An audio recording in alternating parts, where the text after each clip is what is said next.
Many Western Muslims have to cope with assumptions about race as much as religion, but increasing numbers of converts don't have that problem.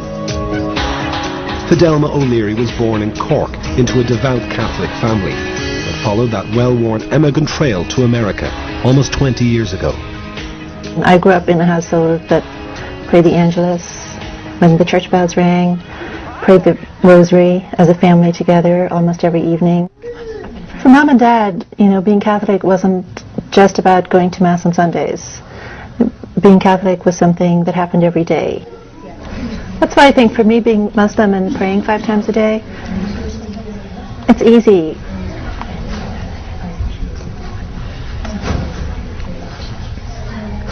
It was a process of becoming disenchanted with the church. I just pulled away from being a traditional Irish Catholic. Today, Fidelma lives in the Texas state capital, Austin, and is professor of biology at St. Edward's University. You find someone poking around inside your nostril, right? They're just worried about you. Okay? A college friend of mine gave me a copy of the Quran. I was pretty darn excited to know that there was actually a religion that was what I believed.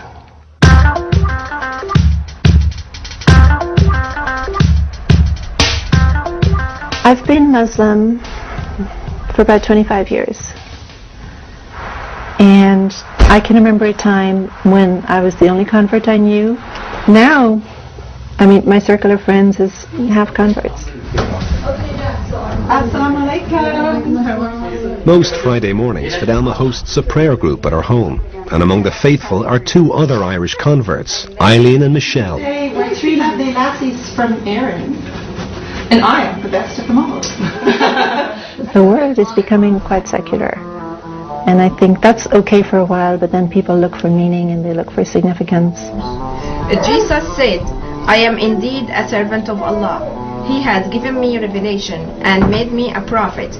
It's a very simple message. At the end of the day, it's a very simple message. There's God. Worship God.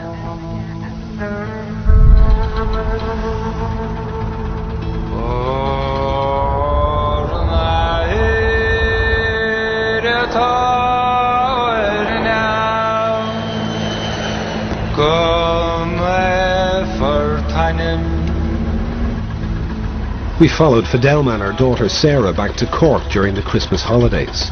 The journey would deliver an intimate encounter between a modern Muslim and Catholic tradition. When I first told my family I was Muslim, it was difficult for them to hear. They identified very strongly with being Catholic. It was hard for them, and they knew nothing about Islam. You talk about misrepresentations of Islam now. Well, go back to Ireland in the 70s and it was more harshly misrepresented. I don't think you gave me a kiss. Give me a kiss and a hug for your auntie. What's your favorite auntie?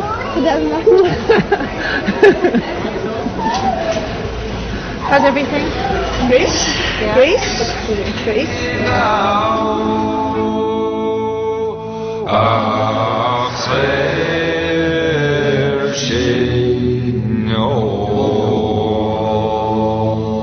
This is the small little part of Cork City that I grew up in as a child.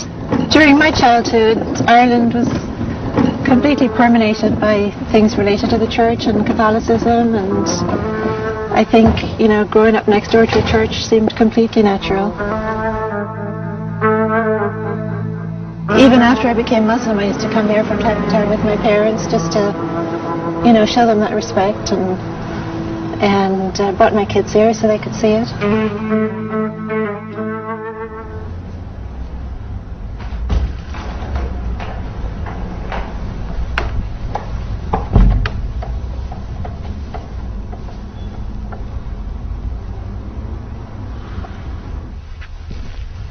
I'm kind of shocked at myself to remember that I used to go and kneel in front of these statues and pray to them.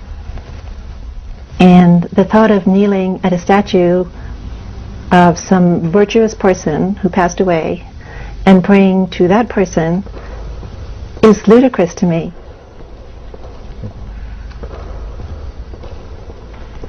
Well, one of the things I loved and still love about Islam is that the relationship with God is direct. It's me and my Creator. And I don't require clergy people. I don't have to go through clergy to have access to God.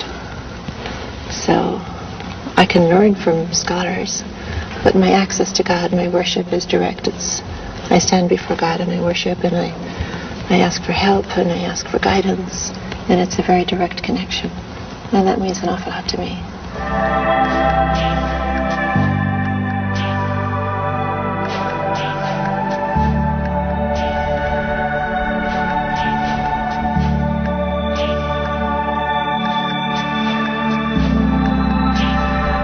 What we have in the Quran is we have hints at the magnificence of God.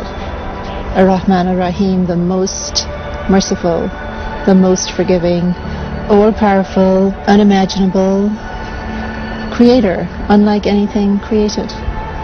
So I think it's a human tendency to always try to imagine that God is like something created that we can see or hear or taste or touch.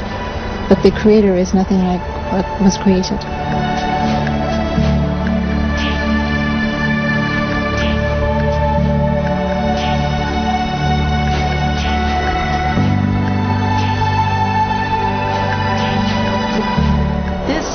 God's creation.